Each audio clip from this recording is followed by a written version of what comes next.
নমস্কার বন্ধুরা, সুজাতা ভিলেজ ফুডে আপনাদের সবাইকে স্বাগত জানিয়ে শুরু করছি আজকের ভিডিও। শীতকালে প্রায় সবার বাড়িতে পিঠে খাওয়া শুরু হয়ে গেছে। এর সময় নলেন গুড় তো সবারই পছন্দ, তাই এই নলেন গুড় দিয়ে আজকে দু রকমের পিঠে বানিয়ে আপনাদের সঙ্গে শেয়ার করব। এই পদ্ধতিতে পিঠে বানালে পিঠে হবে পুরো তুলতুলে নরম আর সুস্বাদু। আপনারা প্রথম থেকে শেষ অবধি ভিডিওটি দেখতে থাকুন আমি কিভাবে পিঠে বানাচ্ছি। পিঠে বানানোর জন্য প্রথমে দুটো নারকেল ফাটিয়ে কুড়িয়ে নিয়েছি। এবার কড়াই চাপিয়ে দিয়ে দিয়েছি নারকেল কোড়া আর দিচ্ছি এলাচের গুঁড়ো, আর এতে দিয়ে দিব নলেন গুড়, যাতে খেতে খুব টেস্টি হবে।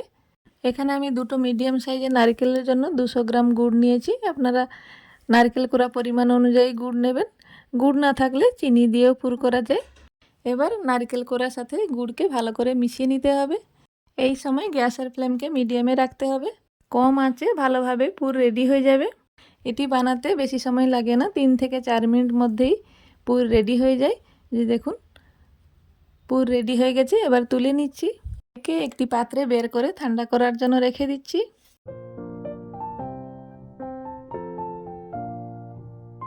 এবার ওই কড়াইকে ভালোভাবে ধুয়ে এতে দিয়ে দিচ্ছি পরিমাণ মতন জল।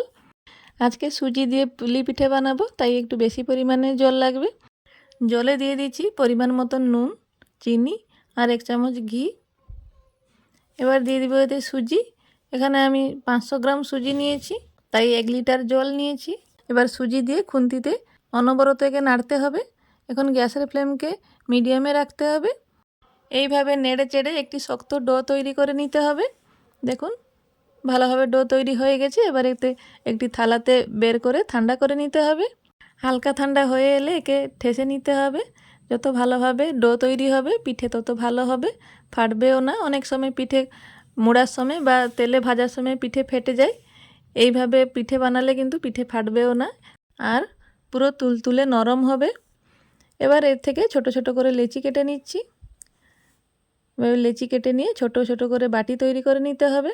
দেখুন এইভাবে বাটি তৈরি করে নিয়ে এর মধ্যে দিয়ে দিচ্ছি পুর দিয়ে ভালো করে মুখ বন্ধ করে নিতে হবে, নাহলে পিঠে ভাজার সময় মুখ খুলে যাবে আর পুর বেরিয়ে যাবে।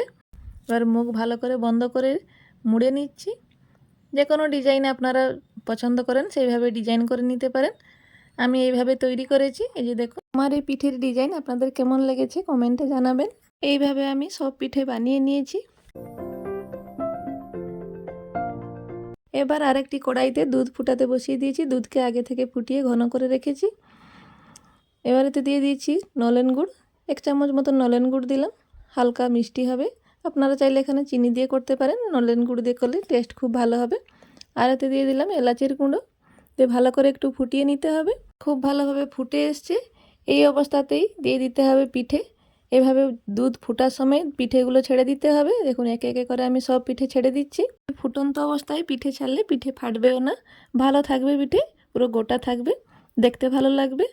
দেখুন সব পিঠে ছেড়ে দিয়েছি। এবার হাই ফ্লেমে 5 মিনিটের মতন ফুটিয়ে নিলেই রেডি হয়ে যাবে নলেন গুড়ের দুধ পুলি। ঠান্ডা করে নিলে আরও ঘন হয়ে যাবে। এবার গ্যাস বন্ধ করে একে ঠান্ডা করে নেব। এবার আরেকটি কড়াইতে কিছু সাদা তেল দিয়ে পিঠেগুলো ভেজে নিচ্ছি।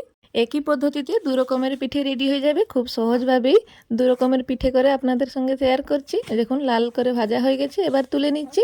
দেখতে কত লোভনীয় হয়েছে। এইভাবে আমি আরও পিঠেগুলো ভেজে নিচ্ছি।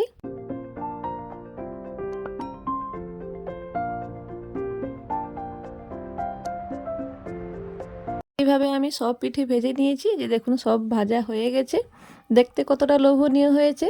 উপর থেকে ছড়িয়ে দিচ্ছি নলেন গুড়, দেখতে আরও লোভনীয় হবে। এইভাবে কারোর সামনে প্লেট সাজিয়ে রেখে দিলে প্লেট পুরো ফাঁকা হয়ে যাবে। তবে আপনারাও খুব সহজেই তৈরি করে নিতে পারেন ভাজা পুলি। দেখতে যতটা দারুণ হয়েছে এতে আরও ভালো হয়েছে। ভিতরে নলেন গুড়ের পুর দেওয়া আছে। দেখুন পিঠে কত সফট হয়েছে, হালকা করে চাপ দিলেই পিঠে ভেঙে যাচ্ছে। এইভাবে আপনারাও বানিয়ে দেখতে পারেন। এবার দুধ পুলি ঠান্ডা হয়ে গেছে, প্লেটে সার্ভ করে আপনাদের দেখাচ্ছি। আগে থেকে দুধ কতটা ঘন হয়ে গেছে। এইভাবে দুধ পুলি বানালে খেতে আরও দারুণ লাগে। আমার বাড়িতে সবার পছন্দের পিঠে হচ্ছে এই দুধ পুলি পিঠে। এর উপর থেকে ছড়িয়ে দিচ্ছি কিছুটা নলেন গুড়, দেখতে আরও লোভনীয় হবে। যে খেতে ভালোবাসে না সে দেখলে খেতে ইচ্ছে করবে। এভাবে আপনারাও বানিয়ে দেখতে পারেন, আশা করি ভালো লাগবে। আজকে আমার রেসিপি আপনাদের কেমন লাগলো কমেন্টে অবশ্যই জানাবেন। লাগলে লাইক এবং সাবস্ক্রাইব করতে ভুলবেন না। দেখা আছে পরের ভিডিওতে। আপনারা সুস্থ ভালো থাকবেন। জয় জগন্নাথ।